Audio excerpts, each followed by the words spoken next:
Ron, thank you very much. There are lots of ways to measure an NHL career. The Calder, Stanley Cup, Conn Smythe, and Norris trophies at the age of 23 would be one, and that would make a player a superstar, and that would be Кейl Makar. Man, we were a little bit worried tonight when you went out in the first period. Fortunately, you came back, so you're with us tonight. You've been swamped with media requests, so we really appreciate you taking the time to join us on After Hours tonight. No, good. I appreciate you guys having me on. Yeah, I got a little bit of luck there in the first with the shot kind of hit in between my elbow pad and the glove, so yeah, I got lucky though. All right, Greg, Кейl Makar is enjoying the hottest stretch of his career. Go ahead. Edges. I've been wanting to ask you this for so long. I mean, when did that start? I mean, you're a magnificent skater, obviously, but when you work your edges the way you do, it's just something to behold. Is there a story there at all? I appreciate that. No, I mean, I don't know if I can kind of relate it to anything specific. I think for me, I was always kind of that guy that liked to play around with whether it was different edge work and stuff like that on ice. And there were so many camps I went to, and so many people that helped with kind of whether it's power skating or whatnot along the way, and even more of the stuff that I do recently, just with a little bit of edge work. So the edge work didn't help you getting hit with the puck. Yeah, no, I was a little lazy on the gap there, and that didn't feel too great. But no, it's always been a work in progress, and I always try and learn new things. But yeah, I feel like from a young age, just try and be good edge-wise, I guess. Кейl, what a month you've had. You set the Colorado franchise record for multi-point games. You're the fastest defenseman ever to get to 200 career assists, and the list seems to go on and on. It seems that there's nothing you can't do, and that takes us to golf. Oh, God. That'll do. That'll do. That's right at it. Oh my God! Wow. Let's go! Now the chirping coming up here is something to behold. Did anybody else hear that? Really that landed in the shadow. Oh, look at me! I'm good at everything. Yeah. I'm good at everything. Кейl Makar. I'm the best defenseman. I'm 23. Oh, I got my whole life ahead of me. Oh, yeah. Look at me! I'm good at everything. Oh, so good. Don't let the best player in the world get hot. Norris trophy. Oh, yeah. What a shot, man. That is some beautiful chirping from who? Yeah. Well, Devon Taves was driving the car. Yeah, Devon Taves is trying to get in here, but no, those are the foreplay guys there, and we had a good 4v4 match with them last. I think it was before last season started, and yeah, it came down to one of the last two holes, I think. But yeah, that was probably a highlight of my golf career right there. Blind shot going in with a 9-iron. So yeah, we'll take that. Where was that, and what did you shoot? That was I believe it's Sanctuary, just south of Denver, and as a group, I think we were minus 16, I think, on 16 or 17, and they made an eagle, so they were minus 17, and they beat us. I think they beat us on 17 or something like that. So. All right, let's get back to the trophy case. Only two other defensemen before you can claim to have the same collection of hardware, and that's Brian Leetch and Bobby Orr. So you're early in your career, and obviously you don't spend a lot of time right now looking back. But I wonder if you reflect at all, ever take a moment to reflect at all on what you've accomplished in such a short period of time.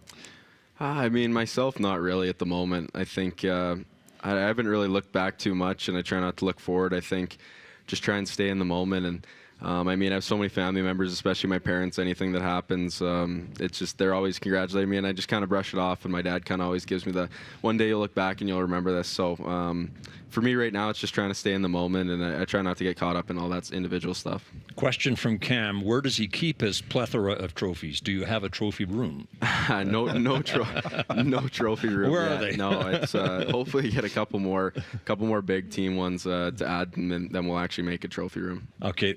The Haunch asks, after having accomplished all you have at such a young age, what's your next goal? Another cup? The Hart? I think we know the answer to that. The goal of any player in the NHL is to win the Stanley Cup again.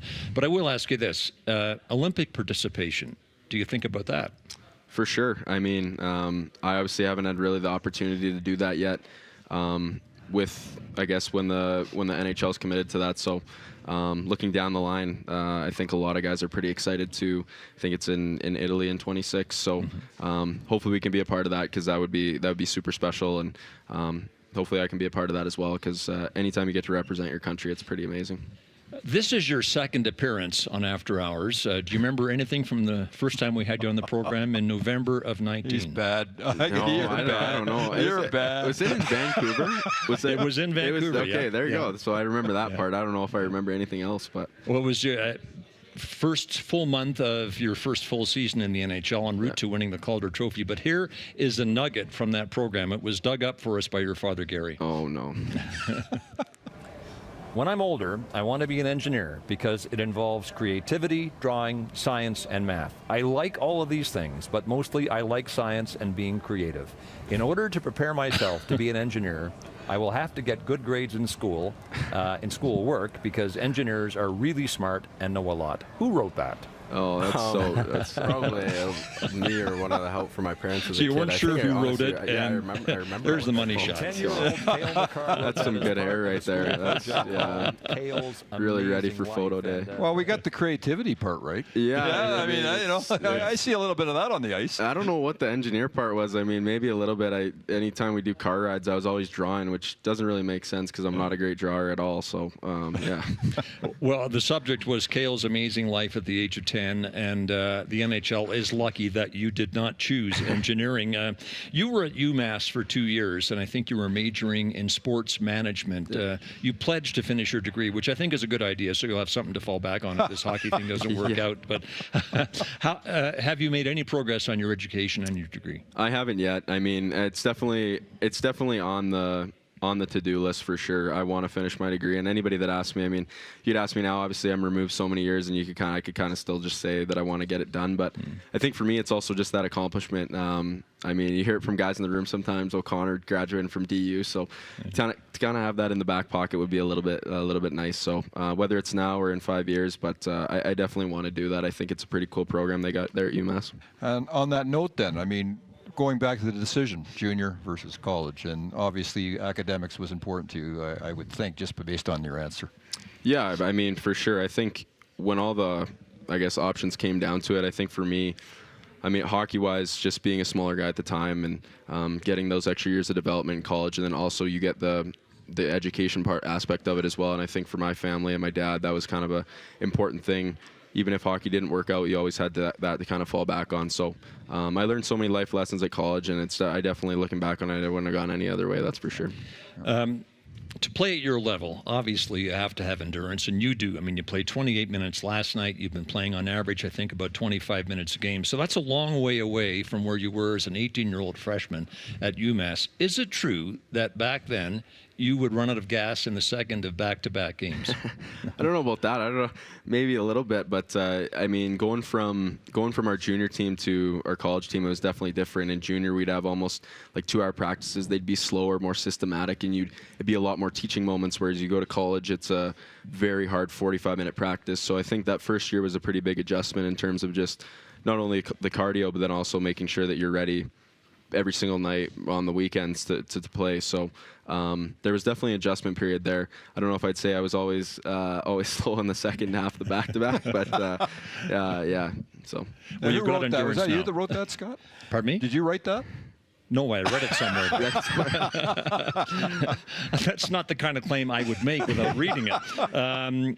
While we're on the topic of college hockey and the UMass Minutemen, your brother Taylor is there now in his third year, junior year. Yep. Taylor is what, almost 3 years younger? Yeah, basically 3 years. So Now, he was drafted in the 7th round this summer by the Colorado Avalanche. That 7th round obviously means it's a long shot pick, but nonetheless, do you dream of being teammates in the NHL together?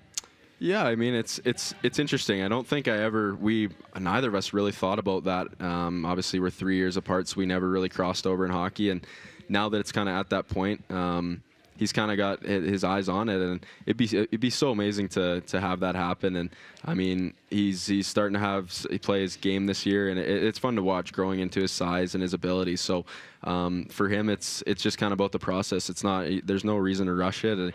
I think if he wants to get here, he's going to get here, and he's a hard worker. So, geez, we look so young there. Well, that's your draft year. Yeah. I think we have a picture, though, that takes us back even further. We'll see it here in a second.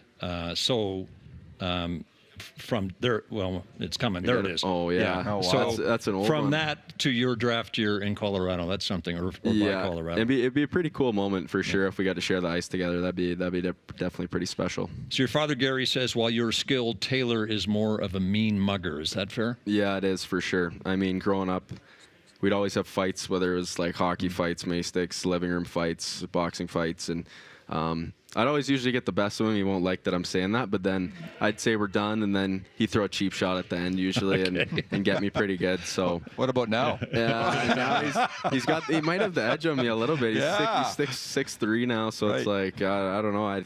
It'd be a tough one, that's for sure. Okay, here are the Makar boys at the family cabin, I think back in the summer of '09. Oh, my goodness. That would be you, Taylor, I guess, and your cousins? Yeah, my cousins on my dad's side. Yeah. So this picture, I think, would best be described as the before picture. Yeah, it's we're definitely we're a crib playing family too. So we always, especially at the cabin when everybody can get out there, we have huge crib tournaments. So obviously you can see the crib board there, and you can kind of see how intense everybody is. But yeah, what a pick that is. Can you imagine that just 10 years after that you would win the Calder Trophy? How time flies. Yeah, I mean that's just 10 years, eh? Wow. Yeah. So Canadiana, huh? Yeah. Happens in cribbage. That's a slice of Canadian for sure. Well, automatic. And a few refreshments, but you were far too young for them back then. Yeah, a little bit. You've had some signature moments in the NHL. One of those in January of '22 versus Chicago, Greg.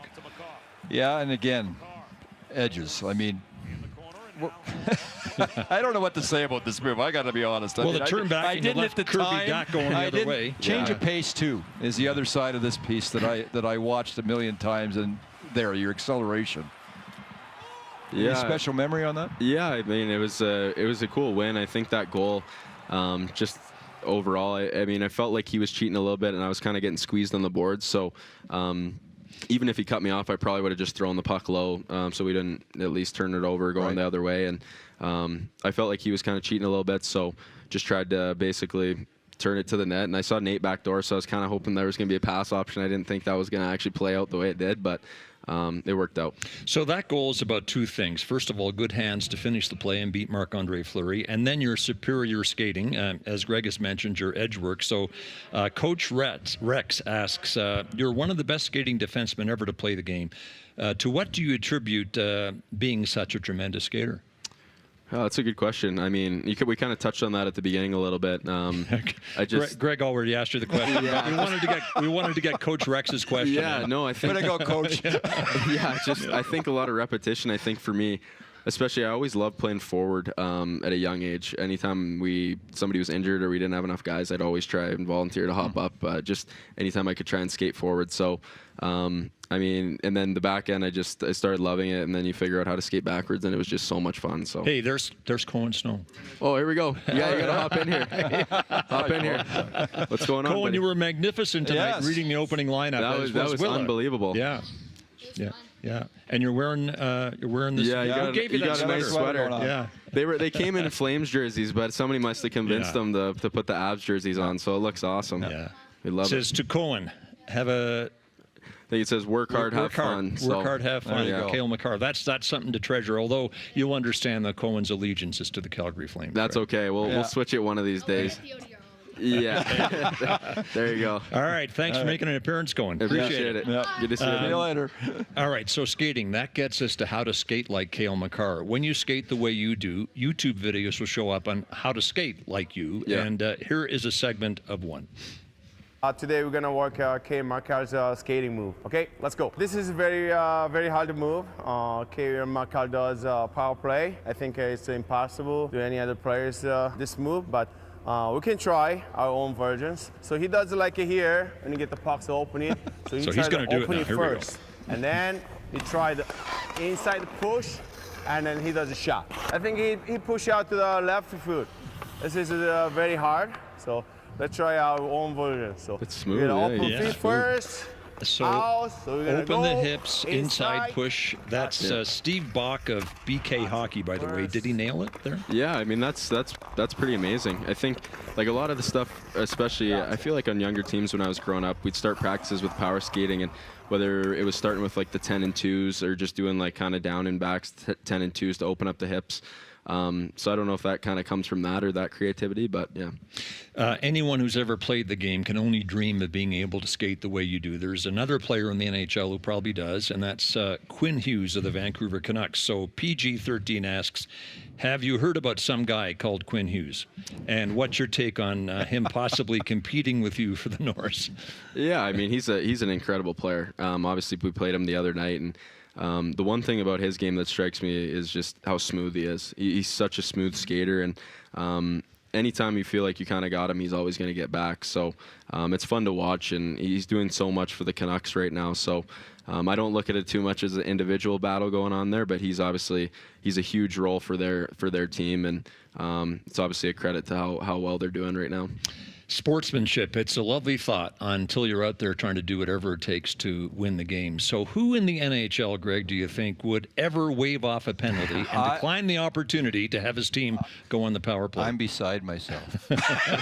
It's not old school, but you know what? It's spectacular. I can't watch this. Yeah, that's against the Islanders. Matt Barzal chasing you around the net. The penalty's called on him, and you wave it off right away. Yeah, I don't know what was going through my brain. I mean, in the moment, I thought it was a good idea, but I don't know if I didn't think they were actually going to call it off or what. But yeah, it's when I look back on it, maybe let that one slide. Just say sorry, that's my bad. But you think about it, yeah. I mean, I'm surprised they did call it off. To be honest with you, I mean, just your motion. I mean, I get it, but for them to do that was wild. Yeah, it's I'm sure you didn't expect that part of it. No, maybe if I would have known that they actually would have called it off, I probably would have kept my mouth shut a little bit. But yeah, it's a little bit. Barzal himself said it was great sportsmanship, but he wasn't sure he'd ever do the same thing. Yeah, that's fair. August the 22nd, your day with the Stanley Cup. Among other places, you took it to the Crowchild Twin Arena, where you played with the Northwest Warriors, and you take it from there. Yeah, this is it was an amazing day. I mean, so many people showed up to Crowchild, and then obviously this. I was fortunate enough to bring it to my grandma's kind of their senior home, and it was so cool. They had such a cool setup on the inside, and there were so many people that were so happy and excited. And I mean, all those people are obviously they're there because they're getting older. So for them, they know my grandma and they watch the hockey. So it was pretty cool for them to be able to see the cup, and yeah, that's my grandma there, and pretty special. So yeah, it was a pretty special day. Helen Makar passed away in September, I guess about a month after this, but she lived long enough to have the thrill of sharing the Stanley Cup with her grandson, and boy, taking it to the residence place, the seniors' home, is special because a lot of those folks cannot get out. Yeah, I mean, try not to get too emotional, but yeah, it was a pretty cool moment. Obviously, a lot of family was there. Our health was kind of declining and stuff, and we didn't know how long it was going to be. So for us to be able to share that moment, especially with all the family, and get some good pictures and see how excited she was, and we had her kind of drink out of the cup at our house too, take a quick sip. So that was it was a very special day, and honestly something I'll never forget. So beautiful. One thing we haven't mentioned tonight, the Brooks Bandits of the Alberta Junior League, both you and Taylor played there, and the Avalanche drafted you out of Brooks, made you the highest draft pick ever out of the Alberta Junior League, the AJ.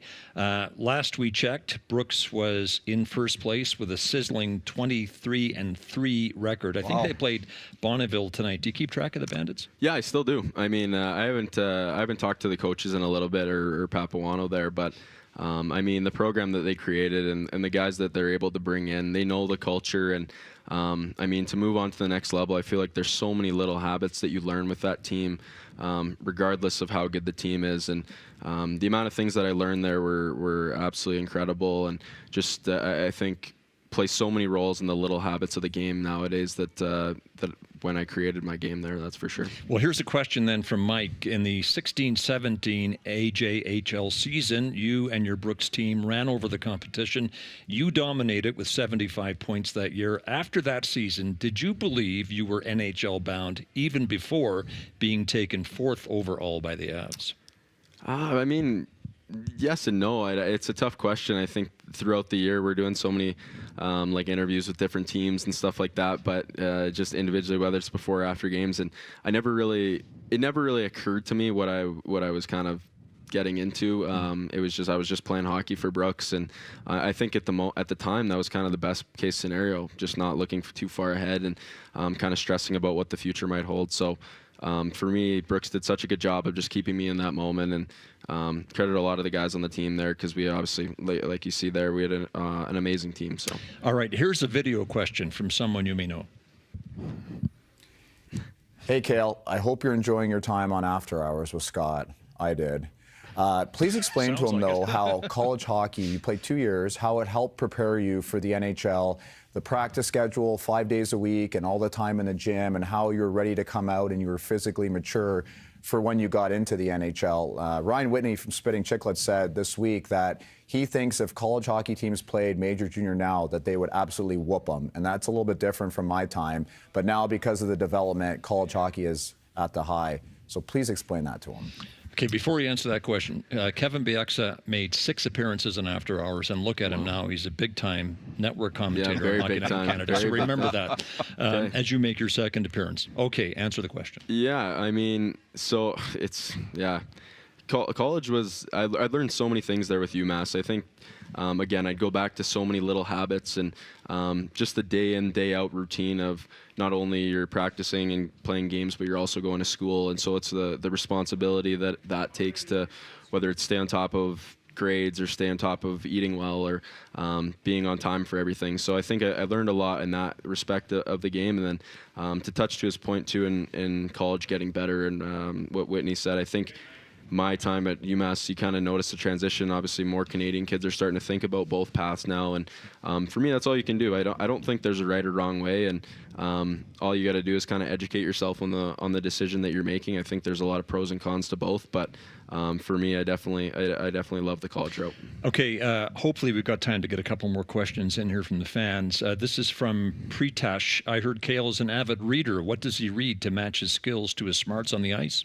That's a great question. At UMass, I was fortunate enough to do a couple independent studies with a great psychologist there named Doc Halligan, and he ran a great clinical psychology class. And I was fortunate in the individual studies. I read, I think it was like 6 books a semester, and then I'd have to do like a little write-up every 2 weeks about that.